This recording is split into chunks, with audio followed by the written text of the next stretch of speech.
Good evening, everyone. Thank you for tuning in to the Legacy Builder series. I am your host, Ace Rando. As always, it's a pleasure being on with you on the Legacy Builder series. For those of you all that are watching in various different places, if you're on social media or on any of the different platforms that we're streaming, feel free to share with your followers. Tonight is going to be an amazing show. But before we get started with the show tonight, I have a continuation of an inspirational thought. This week, I have been really talking about amplifying, and I did a prayer session about that on Sunday. Go back and watch the replay on the social medias as well. And then I also talked about it on Monday's show as well, give an example about Mike Tyson out of his prime training for to get back into the boxing ring. And so I talked about that on Monday, but today I'm going to talk about it from a different perspective. I was watching the movie Drumline. Yep, I got another revelation out of another movie. I can't help it. God talks to me through movies. I'm a prophet. I can't help it. And he talks to me in different ways and gives me different revelations about, in different films and TV shows and music and just life, period. And so in the Drumline, if you've seen it or what have you, with Nick Cannon, he was away in college and he was being a part of the Drumline or what have you, and he lied on his application about the fact that he knew how to read music, and he had studied from the sidelines the music from those that learned how to read music and that was skillful in that. And so he memorized how to be able to function as this musician, as this drummer, by watching other people, and he was able to execute it. But the rules of the Drumline is you have to read music or you cannot be a part.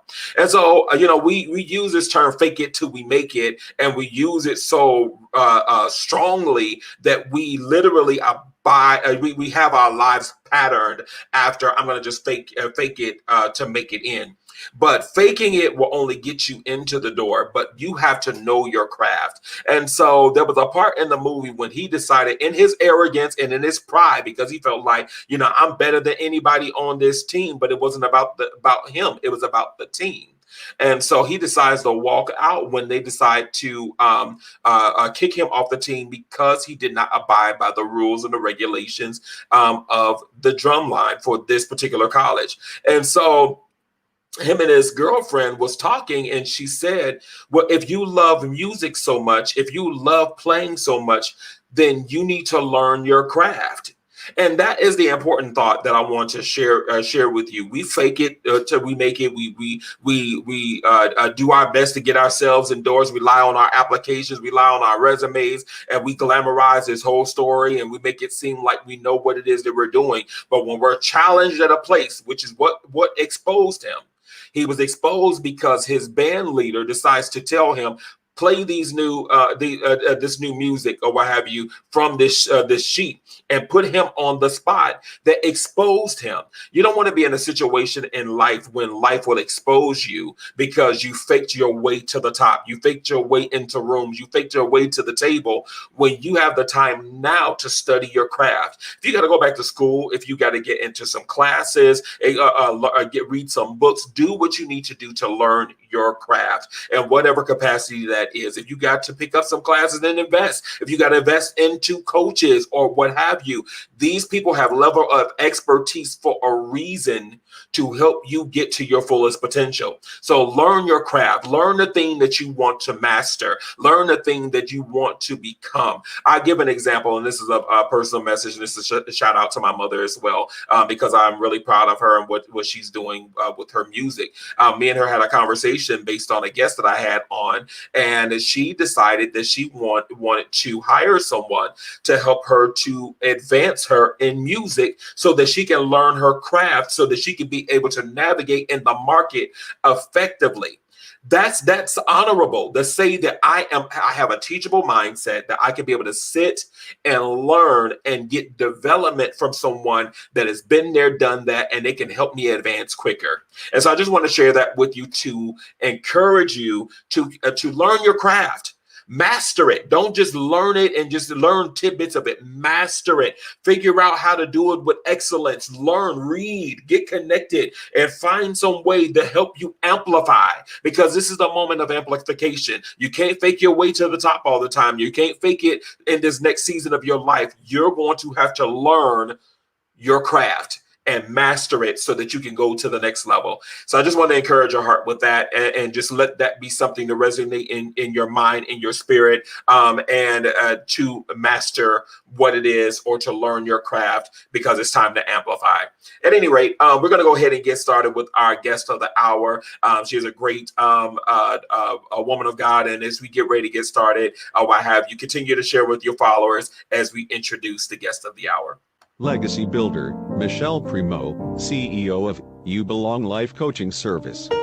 Stay tuned as we experience the journey of how Michelle Primeaux built her legacy. Good evening, Michelle. Thank you for coming on to the Legacy Builder series. Thank you for having me, Ace. It is truly a pleasure and an honor. Thank you.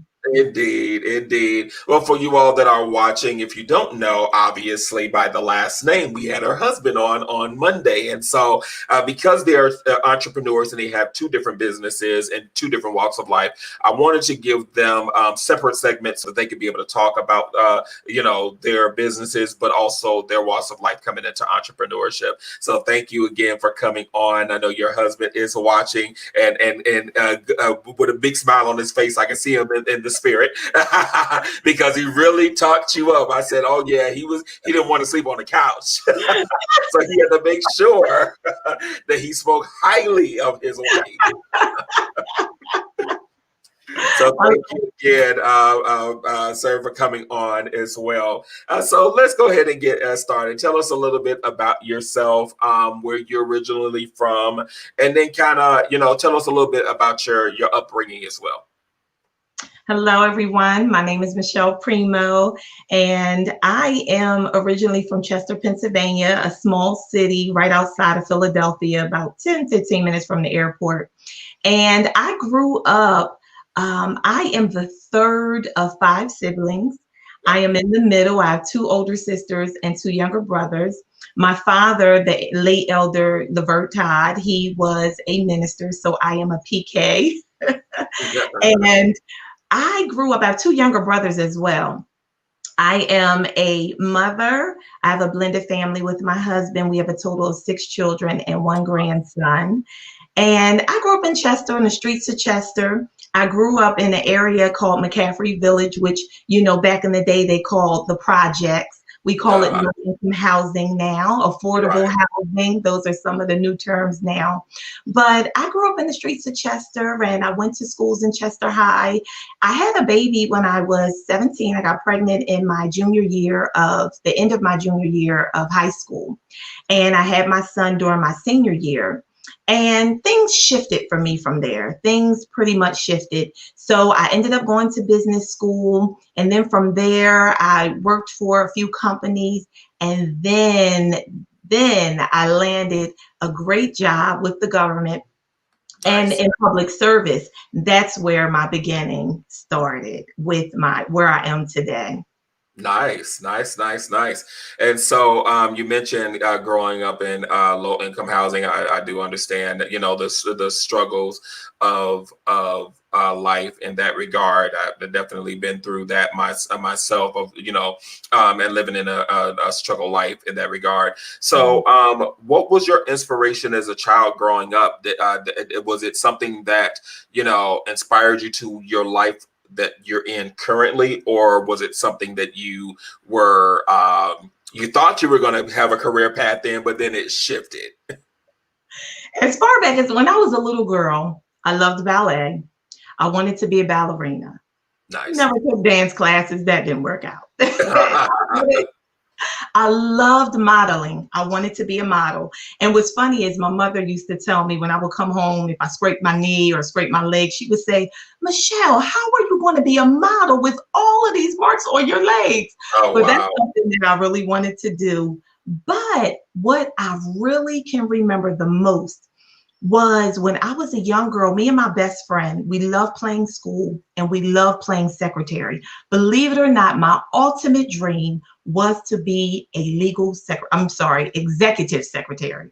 Wow. I ended up going to school to be a legal secretary.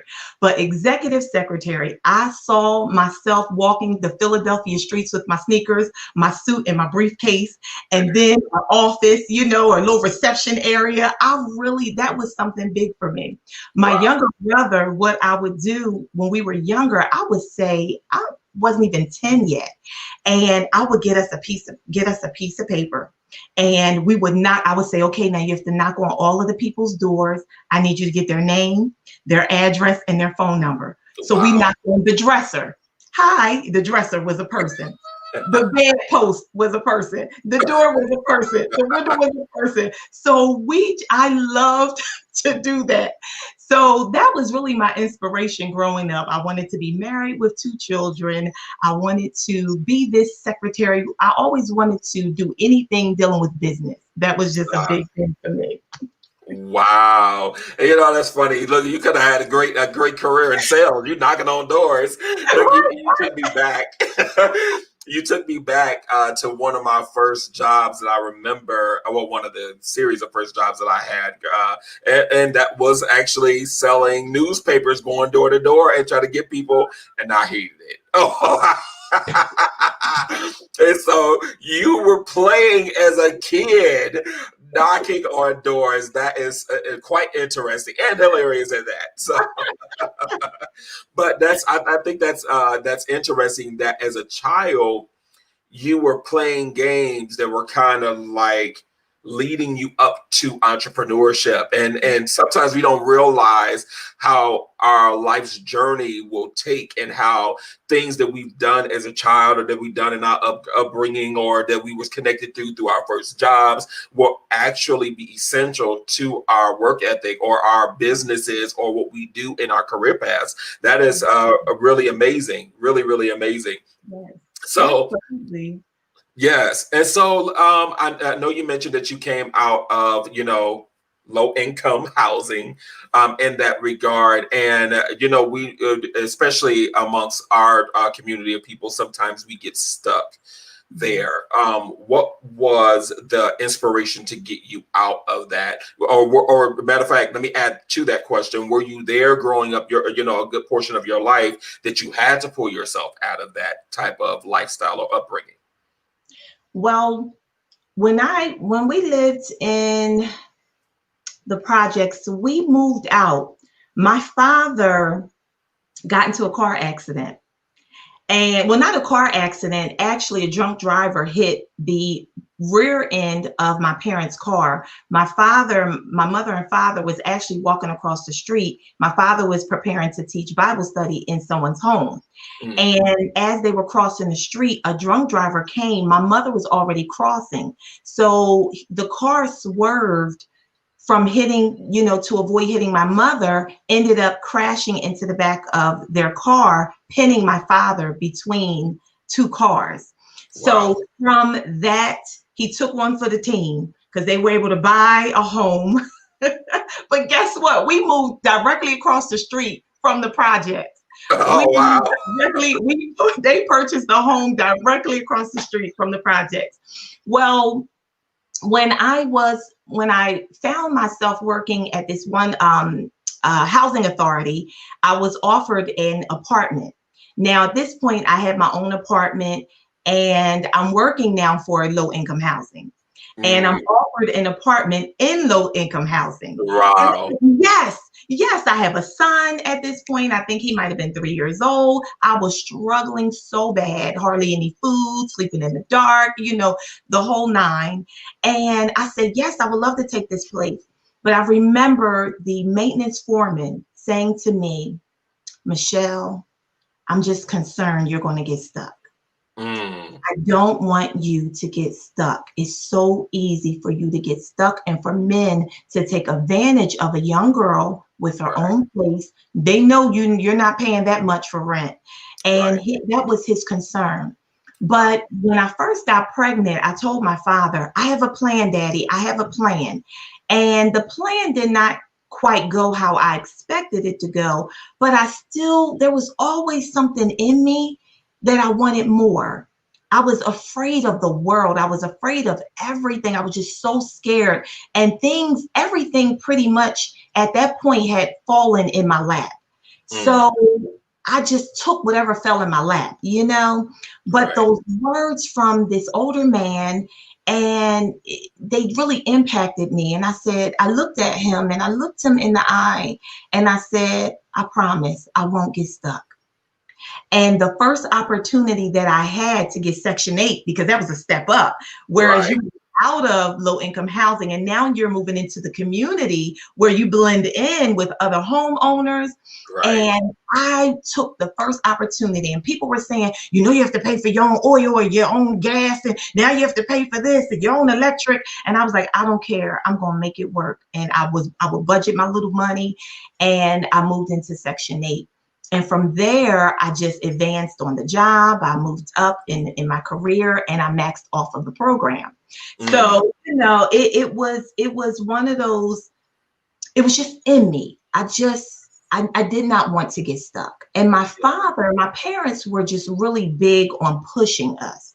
You know, they were not educated, but my father really wanted us to be educated. And although I did not go to college, I always continued to do something to enhance my knowledge and to enhance my growth, you know. yeah. But I got stuck, and then, you know, got out, got stuck, got out, got stuck. But I kept moving forward. Indeed, indeed. And I'm glad you mentioned that because a lot of people, you know, we look at government assistance and these programs as a life sustainability. And instead of it being something that'll be a stepping stone to help you get or build momentum into something else.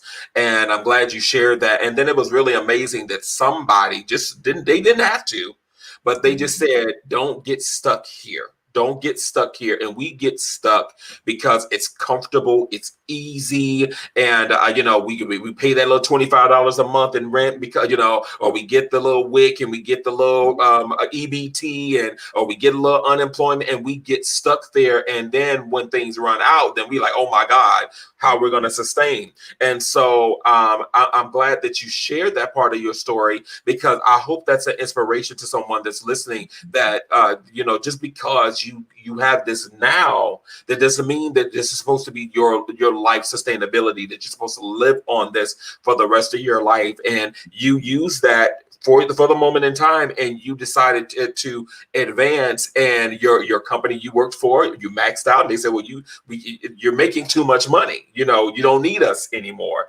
And that's amazing part in your journey that you started and you advanced. Now, and so if I'm understanding you correctly, when you had your child at 17, you said you were a single parent, right? Mhm. Gotcha. Yeah, yeah. And so as you're, building this momentum in your life, when did the inspiration for entrepreneurship, or did you have any sparks of entrepreneurship that happened prior to you doing what you're doing now? None. Ace, no inspiration. I tell you, I even told my husband, I'm not about that entrepreneur life. I kid you not. I was like, I'm not about that entrepreneur life. And that just wasn't for me. That just wasn't for me. So you But I'm telling you, and I knew the amazing thing is I found as I grew, I always wanted to help people. I found I wanted to help people with problems, with issues. I love to study the mind and things like that. And I remember when I was 12 years old in middle school, my girlfriends, do you remember Dear Abby in the newspaper? I don't know if I think so. That sounds familiar. Might have been, I don't know if it's an East Coast thing or just in my area, but there in our daily times, there was something called, there was an article or a segment, and her name was Dear Abby. People would write questions and send in their questions, and she would answer them. Anything about life, what to do about this, what to do about that, she would answer them. So my girlfriends will always come to me about situations, and I guess I always had an answer. So my one girlfriend called me Dear Gossip. So that was my name, Dear Gossip, kid you not. Wow. And they would write me little notes and give them to me. And I had to actually write back and answer what they should do. Should I date this boy? He's in such and such class, and he's from the east side. We were from the west side. He's from the east side. Should I date him? Or he lives here, or he lives there. And I would actually think about the response, and I would give them an answer back. Wasn't doing my homework, but I was so worried about answering questions. So when I think back now where I am as a life coach and as a minister and as a women's ministry leader, I get it.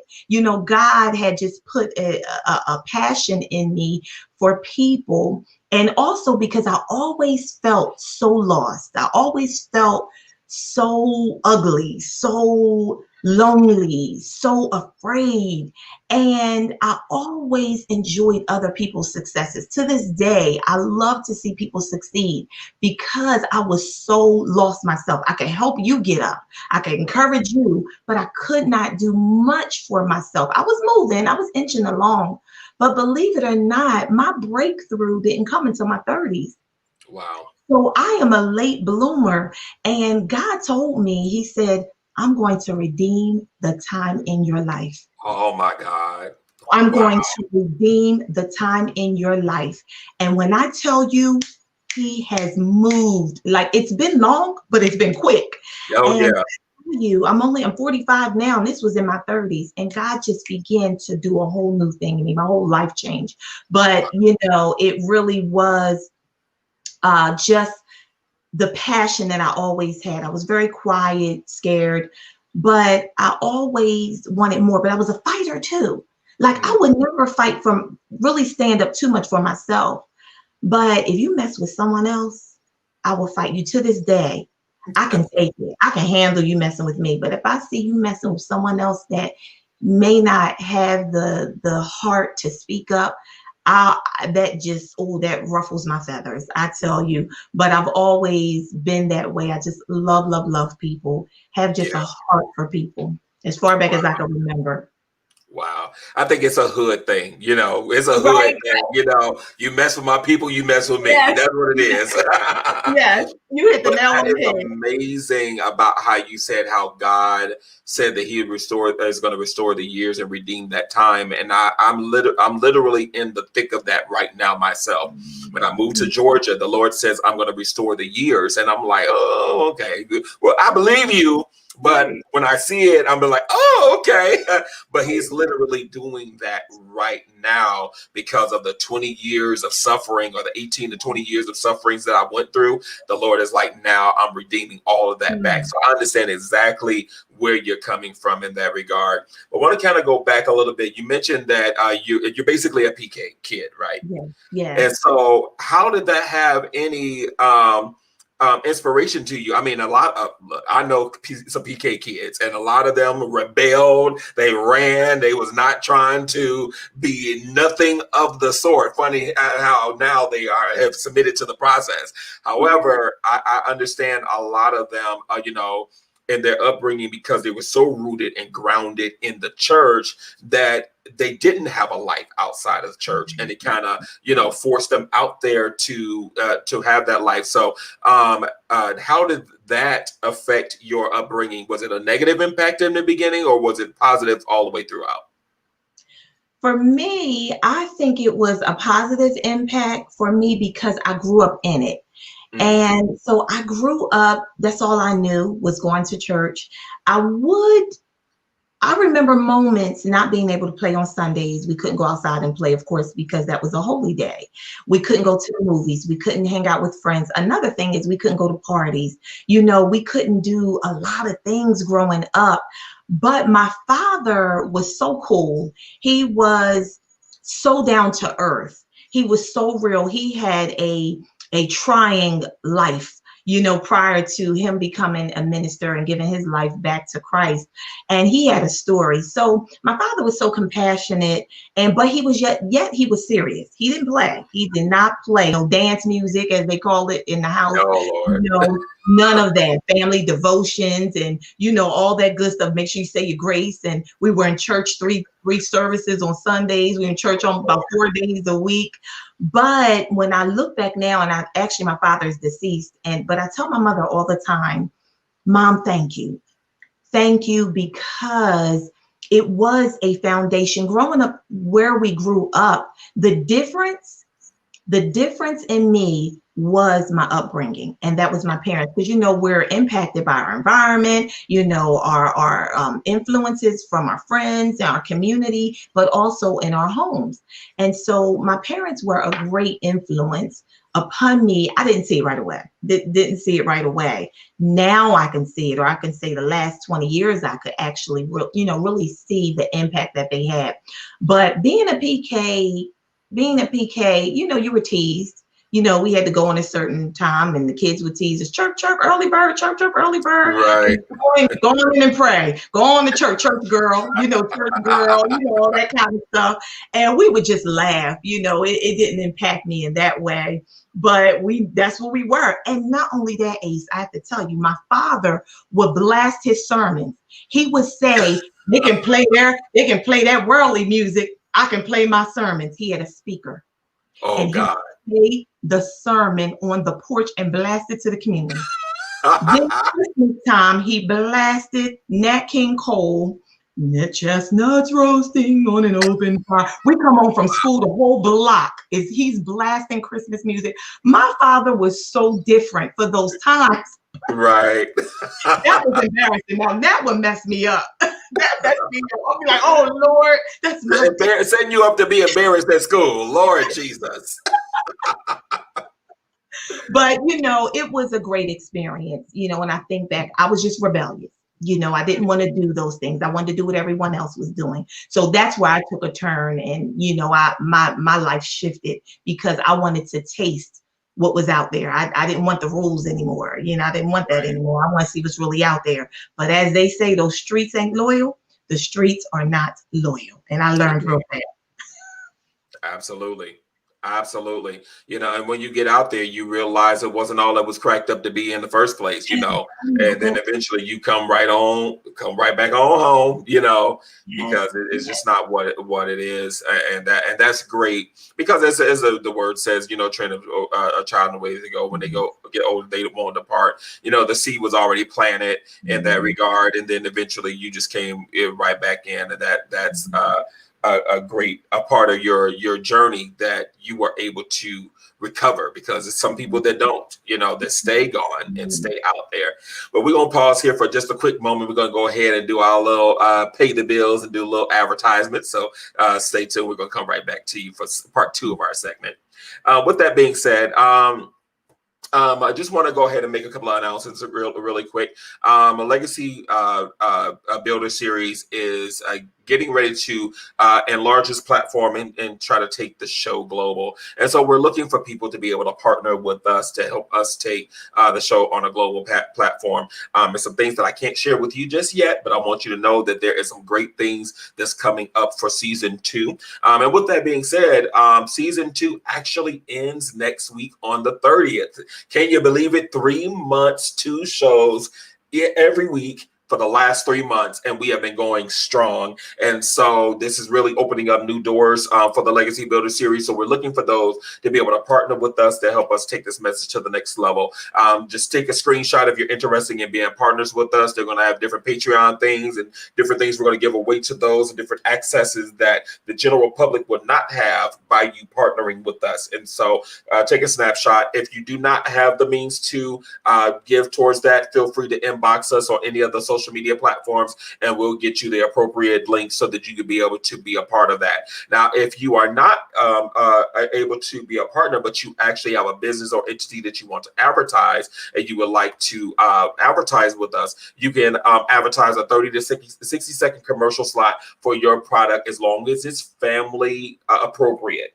And so if you have any product or service and you have a 30 to 60 second video commercial already created, we could be able to advertise your product on our broadcast. And be on the lookout, because when we go global, your brand is going to be going global as well, because it will be advertised on a global network, global platforms. And so if you're interested in that, definitely take a snapshot and email us directly, and we can give you more information on how you can advertise with us. If you do not have a commercial created and you want to advertise and you want to have a commercial created, we can actually create that for you through 4G Virtual Effects Studios, which is actually one of my subsidiary companies, and we can assist you there. So if you're interested in that, that is going to also help us in that regard to take the Legacy Builder series global in that regard. So thank you guys for listening in to those different advertisements. If you just coming onto the show, no worries, you can go back and watch the replays. They're never coming down. They're going to be on all the platforms that you're watching them on now, and you can go back and watch on Facebook pages, on YouTube, Periscope, or any other platforms in that regard. And so if you're coming on, we have Michelle with us. She's telling us about her story and how she's building and creating legacy. And her story is really amazing. And so we're coming into part 2 of our segment. And so where we left off, you was kind of telling us a bit about how, being a PK, and how, which means preacher's kid, being a child of a pastor, for those that you don't know what PK means, and how, you had your moment, you was loving it, and then eventually it was starting to steer you away, and then you came back into the fold, as the church would say. And so in your younger age, and we're going to get to your businesses and how you're building and creating legacy in that, because all of this plays a part into what you're doing in legacy. And so did you come into, I know that you're ordained in ministry, did you come into that at a younger age, or was that something that happened later in your adult life? Actually, it happened later in life, and I've been a minister for, oh my goodness, 5 years. It's been 5 years. I had my first speaking engagement at a women's conference, and that was in actually 2013. But what happened was, when I worked for low income housing, I did that for almost 10 years. And the job was so amazing. And this is how I know this was purpose. This was God's intentions for me, is that He placed me in a position where I was able to help those who were in a place of wanting more. So there were some programs that the agency had, and we would do goal setting and different layouts for them, what they wanted to do, how they planned to get there, how long it was going to take them to get there. I would ask them certain questions, and I found that I enjoyed that. Wow. So I became a property manager. I went from a clerk to assistant property manager to property manager. Loved every minute of it. I ended up continuing my career in human services, where I am today. And it was there, and I've been there for 13 years. The same thing, the actual department that I was in, it was helping people to become self-sufficient. helping them to identify barriers in their life, what was holding them back, how could they move forward. You know, this was a setup by God. Indeed. And that's when I found that that was my purpose. But Wow. I didn't know it was coaching yet. I didn't know it was life coaching. I just knew that I wanted to get into psychology because I was so intrigued on how the mind works. I was intrigued on especially social psychology. You Yeah. know, I was behaviors and things like that, you know, how people are the way they are and why they do what they do and how the mind works. And so I ended up going back to school and taking psychology, and but it was at the job when I saw the ability that God had given me to break through some of the toughest personalities. And I Wow. remember one woman, she was just, you know, so upset and so angry. And she was like threatening, very threatening. Yeah. And I remember I had my glasses on, wear contacts. I took my glasses off, I set my glasses down, and I looked at her.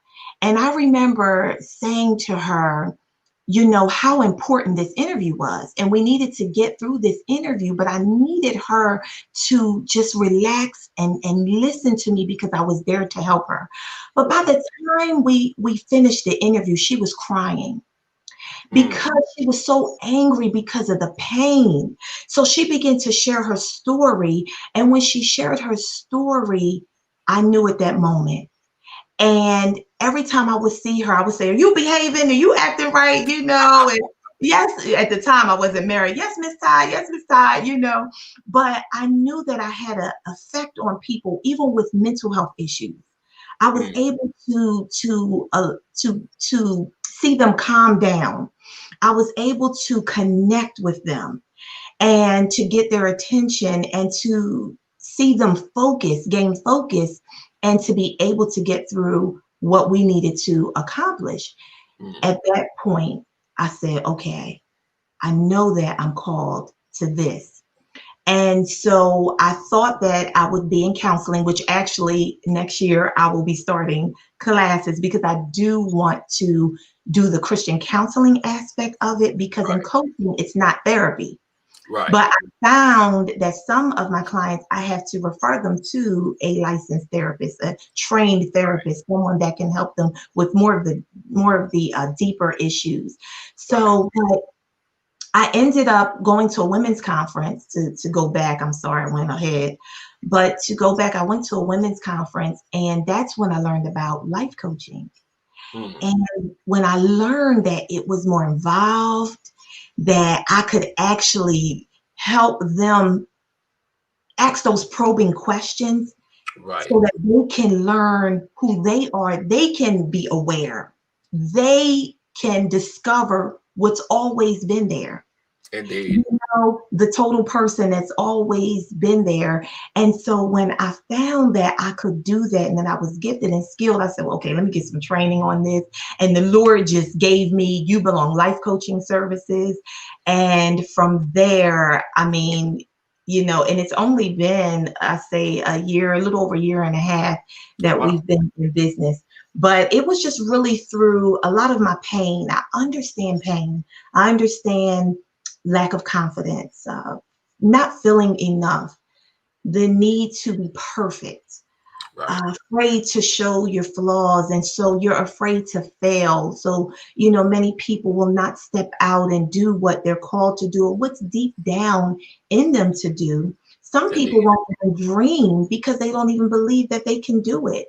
And I understand that type of feeling. And the Lord has given me the ability to understand all kinds of people, all types of people. And so, with that and training and all that good stuff, the work of the Holy Spirit guiding and leading me, it's just been a wonderful experience to see effective results in the people that I serve. Wow.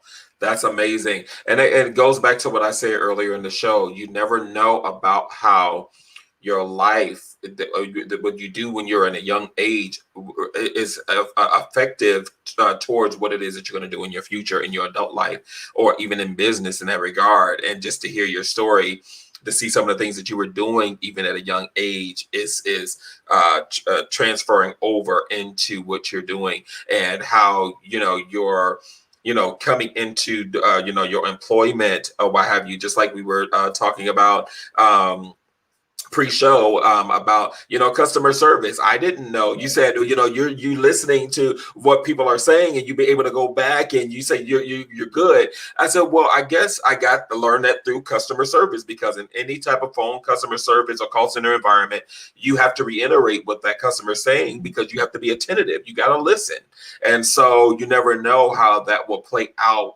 in your life, or to be used in business or what have you, in that regard. So that is great in that regard. And so you said that you've only been in business a year, but you also previously said that you kept telling your husband, like, I'm not trying to be an entrepreneur.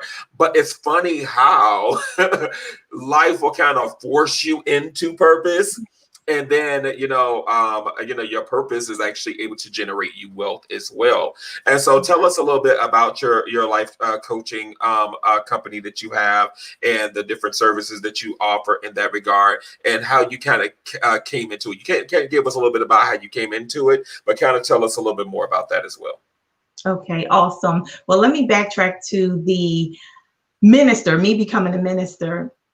And really, I would say 2013 is when actually the Lord spoke to me a few years prior to that, or a couple years prior to that. But in 2013, a woman came to me and asked me to speak at a women's conference. I wasn't a minister, petrified of speaking in public, and I just wasn't ready. But I was in Bible school at the time. Really, I must attribute the spiritual growth, which caused me to change the way I thought, which allowed me to be free in believing that I could be all that God called me to be, when I learned who I was during this process of being in Bible school. I only enrolled in Bible school for spiritual enrichment. Wow. I had no idea what God was doing. I came to that class a scared little girl. I had just had a breaking point in my life 2 years prior. When I say breaking, I was broken to nothing, rock bottom. When I came to, I promised God that when I realized that God loved me, He spoke to me, and I said, God, I want to give you everything. Like, you spared my life. I should have been in prison. I should have been dead. We know the whole line. And God, what He did was He just began to put this passion and desire, a love for Him in me. And so my sister came to me. She was already in Bible school, and she said, listen, I think you're ready. I want you to enroll. And I was like, no. Well, the school, the owner of the school, she called, and the teacher, she called and said, I would like for you to come and sit in 2 classes. If you don't like it, that's fine. If you like it, you can enroll. I did that, and I loved it. Wow. She broke down the word. She introduced Christ to me in a way that I never knew before. Nice. And that changed my life. And then I became abstinent. Prior to that, I was already abstinent at this point. I continued my being abstinent. I did a whole sweep through my home, threw away all the things that reminded me of what I used to be, what I used to do. And in 2013, a woman asked me to speak at a women's conference, small group of women, and it was impactful. And that changed me as well. Right after that, I spoke again at my church to a small group of women, ages 20 to 40. God was beginning to do something then. I was asked to help out with a women's retreat the following year. That was the year that the Lord told me that my ministry was confirmed. I didn't know exactly what He meant. And then 2 months later, 2 women came to me and asked me to teach Bible study. So I started teaching Bible study, and that's where Women of Love and Faith Ministries was birthed. Wow. Right after that, I was out for a run. I do long distance running. was doing a long run this Saturday morning, and I'm running, and the Lord said to me, "You are a minister of the gospel." When I tell you, I turned around so fast, ran all the way home, walked in the door, told my husband what God just said to me. But then it was like, because he was like, "Oh, you know what you need to do now." I was like, oh. So that's how I became a minister. Well, becoming a minister really opened doors, and becoming a Bible teacher, dealing with women, experiencing different types of women on all different levels, different backgrounds and experiences. It allowed me to see that there was another step that was needed. We had the preaching, we have teaching, but then there were people that needed one-on-one help, or they needed just a little bit more help. And so I found myself helping women one-on-one, helping them with their goals, with little things like that. So I was already doing it. And then when I heard about the life coaching, and the Lord spoke to me and said, "You belong life coaching services." Ace, I was at Planet Fitness on the treadmill. I'm running and I'm just enjoying life, praising the Lord. And right as I'm ending my run, I look down and I see on the machine, it just magnified in 3D. They have one of their themes, I believe, is "You Belong." So I saw "You Belong," and immediately, "You Belong Life Coaching Services." I hit that machine, I stopped it. Here I go, running back to hubby. I flew out of that gym. I said, Brandon, "You Belong Life Coaching Services." And from there, God did it. And Ace, I was shaking in my boots. Let me tell you, fear is a thorn in my side. And I'm not ashamed to say it. Fear of rejection, fear of not being good enough, fear of being left alone, fear of not being accepted. All of that is something that's been a thorn in my side. But let me tell you about God. When God calls you to something and he purposes you to do it, he gives you the courage. He gives you the heart. He allows you to be resilient. And so God just allowed me he pushed me to step out on faith. I stepped out on faith. Clients were coming. I tell you, I had a dear friend, bless her heart. She gathered some young girls. I did my first group coaching with some young girls. And from there, clients just came. And I even told my husband now, I said, "I think I only have room for maybe 3 more people," because I work full time as well. I said, "I think I only have enough room for 3 more clients." But God is so good. And that's how I got to that place, just, from my pain, from my experiences, that God just set it all up. And at a point, I had turned away from God. And I was so angry at God. And I remember asking him, why did you create me? For what? I'm ugly. I'm stupid. I make the worst decisions. I keep getting myself in these situations I can't get out of. What am I here for? People keep breaking my heart. Nobody loves me. Nobody cares about me. The woe is me, the pity party, the pride. Right. All of that just weighed heavily on me. But God, in his beautiful, loving self, was like, "I'm not letting you go out like that." Absolutely. And so he really showed me. And even when I first started the coaching business, it was just life coaching. But what I found was, and not what I found, the Lord showed me that people were coming to me, and one of their main things was they needed growth and development, specifically in areas of their spiritual growth and mindset growth. And that was the thing that tortured me and kept me bound for so many years, was my mindset. And so I thank God that my niche is in mindset growth and spiritual growth and development. And what I've learned is we're three-part humans: mind, or soul, body, and spirit. And all 3 parts need to be in order for us to experience wholeness. And so the goal with my clients is to really help them to discover their life purpose, to know their identity, know who they are. Because when you know who you are, no demon in hell, no person, Nobody can tell you what you are not. No one can, they can close the doors all they want. You will keep getting up. You will keep pushing forward. You can get one like, one share, no shares, no like. You know that this is your purpose. So you will Yes. keep pressing on. And that's my goal, is to help people to know their identity, their worth, their purpose, and to be able to discover the love of God, to introduce them, just like I was introduced to the love of God, for them to be introduced to the love of God. So this is primarily a Christian coaching practice, and I found that it has been so effective in the lives of my clients. Wow.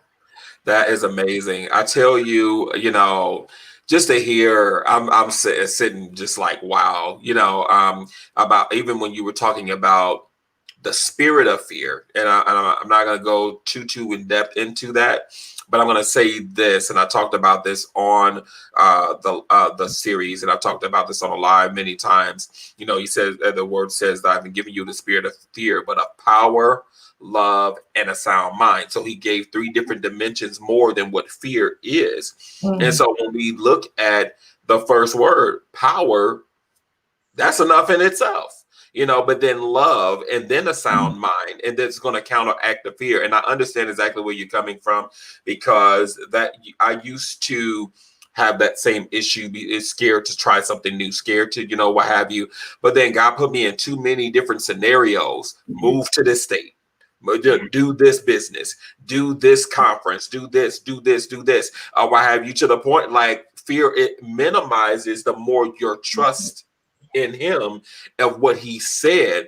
And once we realize that God has never designed anything for anything for us to do to fail, even though it might not be accomplished in the timing we want it to be. It doesn't mean that it's failed. It just means that it's not now. It doesn't mean that you have all the pieces to the puzzle yet. You only got one piece, and it's a whole big piece. And so just to hear your transition of how your mindset was, and how you struggle with fear, and how you used to beat yourself down about yourself, to the point that now the roles have reversed, that you're imparting wisdom in other people that did the same thing that you're doing. That is so amazing, how he caused your personal burden to actually be your ministry.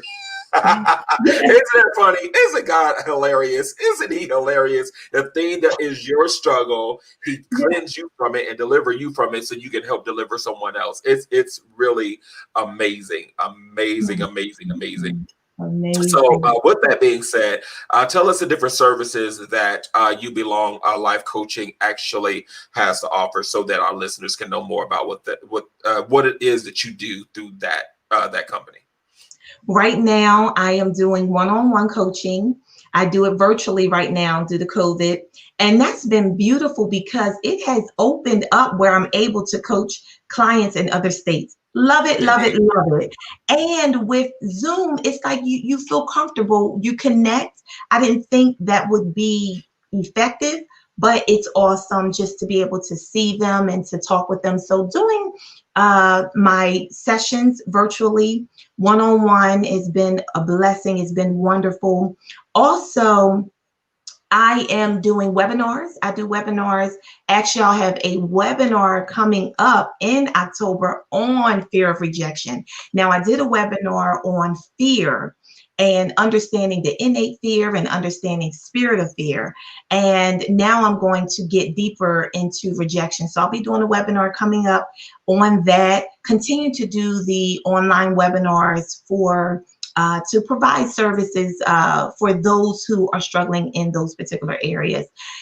Eventually, in the future, I would love to have allow this company to expand, where I can bring on other coaches. And because I believe, and I'm speaking it, that I'm going to grow. and there'll be more clients and I won't be able to handle it all. So my goal and my prayer is that it would grow and I will be able to bring on other coaches who are qualified and certified and skilled to be able to take on clients and to grow in that area. So right now, that's what we're doing. Oh, group coaching. I'm going to be doing some group coaching in the future. I would love to do some trainings and some group coaching where it will be like a 8-week course that will help them guide them through a process. So that'll be coming probably in 2021. Nice, nice, nice, nice. That's amazing. Well, I think you actually answered my next question, which is what's on the horizon for you. So, Yes. is there anything else beyond just those two things that you mentioned that's on the horizon that you're planning, or maybe some other business entities outside of the You Belong Life coaching services? Is there anything else on the pipeline for you? Actually, for the Women of Love and Faith Ministries, every year we do a women's empowerment luncheon. This year we were actually moving it to Georgia.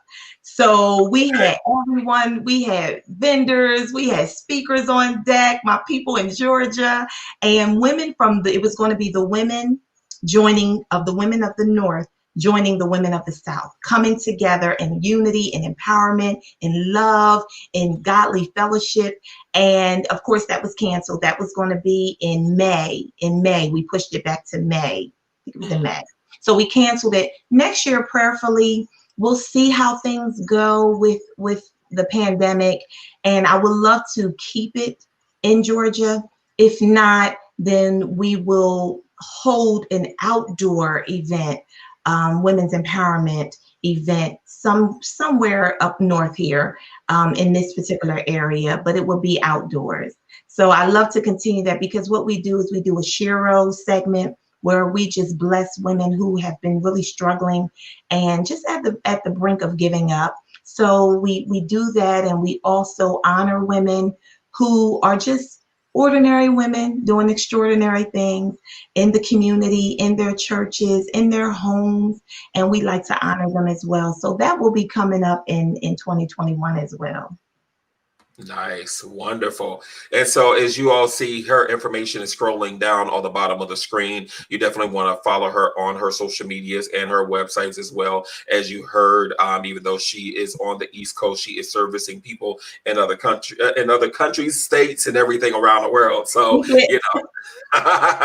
So if you're interested in being a part of her life coaching, definitely follow her and look her up on her websites. I also showed on the screen that a testimonial of a young lady that said that her life, pretty much has changed since being a part of when she connected to you. She said that she was depressed before she met you, and so I just put that up on the screen so that you all can see that. And so again, these different entities and businesses and mentors and coachings, they're here to help you. They're here to really help you advance. They're not necessarily here to handhold you and say, come on, baby, come on. But no, sometimes it's just abrasive. And sometimes it's like, look, get up and do what God wants you to do. And so, these are here for a reason. There's a reason why this industry is what it is and why it's building and growing. And so you definitely, if this is something that is essential to you, definitely want to consider getting someone, or even if you want to choose it as a career path, and you might want to get some information on how to make that happen. Definitely connect with her, and she could be able to steer you in the right direction on how you can get some sort of licensing or classes involved to help you engaged in that as well. So, but my last question before we get out of here, because it is almost the end of the hour, as I ask all my guests, as always, what is it that you want to be remembered by? When is your time to take your eternal rest or go on to glory? In that regard, what is it, the legacy that you like to leave behind? First and foremost, I would love to leave a legacy of faith. My father, when he passed, he left that legacy of faith.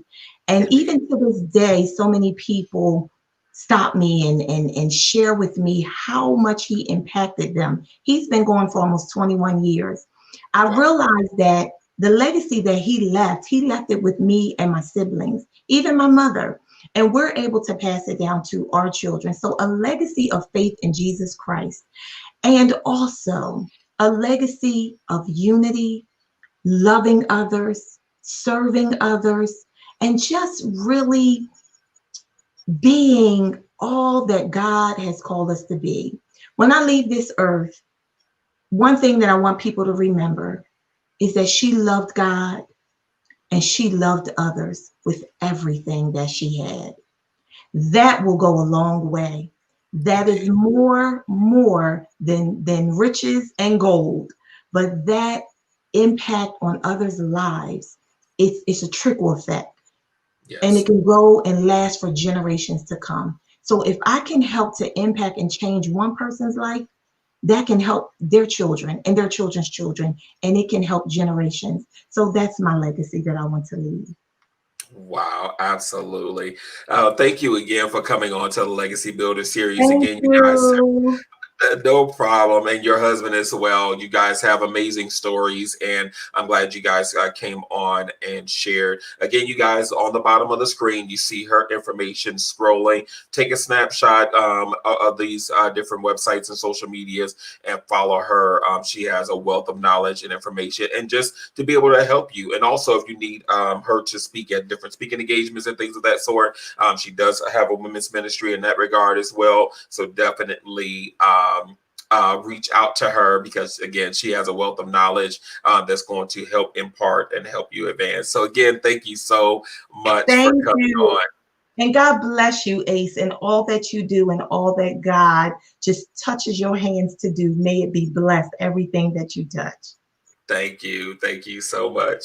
As we get ready to get out of here, you guys, I also just want to reiterate about partnering with Legacy Builders series. We're looking for those that can be able to become partners with us to help take this show on a global platform. And so if you're interested in being an LBS partner, the information is on the screen. Again, we have some things that's going to be coming down the pipeline you want to be looking out for, that's going to help us take this show global. Can't tell you everything just yet, but I tell you, you want to be on the lookout. And for those that partner with us, again, as I said earlier, there's going to be some different Patreon things that you'll be able to get accessibility to, different individual things that is not going to be open to the general public, that you as a partner will have access to. So definitely get on the ground running with us now, because this thing is taking on a monster of itself. I was not anticipating on Legacy Builders doing what it is, but I'm getting a lot of great feedback, and a lot of people are seeing the blessing in the knowledge, learning from those in different entities, different industries, that's really impacting them to go after some things and actually get them some connections. So again, partner with us and help us take the message this series on a global platform. Also, another thing I want to advise as well is, if you have a business or a product and you're looking to advertise, what have you, with us being able getting ready to shift to a global network, and we're already streaming on 9 different platforms currently. You can advertise your product or service on our network, or on our series. So if you have a 30 or 60-second commercial, what have you, or you actually need one created, we can assist you with that there. So take a screenshot of that and get in contact with us, and we'll be able to assist you there. Again, you guys, thank you guys always for coming on to the Legacy Builder series. If you came in late, no worries. You can go back and watch the replay on any of the platforms that we are streaming on, and you can enjoy the many different episodes. Also, just keep in mind that this is our last show for this week, but going into next week is going to be our 2 finale shows that is going to end season 1. Yes, can you believe it? We've been on doing the Legacy Builder series since the first week of July and ending the last week of September. That's 3 full months of Legacy Builder series. I've had over about 35 different guests on this show, and they have come on freely to share their information, you're giving them a platform to be able to advertise their businesses as well, and to just inspire you to build legacy. This is what the show is about. And as I always say, I hope at any measurement that this show has inspired you in any kind of way to go out and to build legacy. Some people have even been telling me, thank you for your consistency because of the fact that you are doing this. This is a part of what I do for a living. This is a part of my ministry as well, that I want to encourage you to build legacy in the earth. And so, again, thank you guys for coming on and watching. And it is always and always continue to build legacy. Thank you for viewing the Legacy Builders series. Tune in July through August, Mondays and/or Wednesdays at 7 p.m. Eastern Standard Time, with special guest panelists to appear.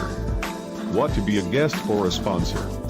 Send your request via email to legacybuilderstv@gmail.com. Till next time, go forth and build legacy.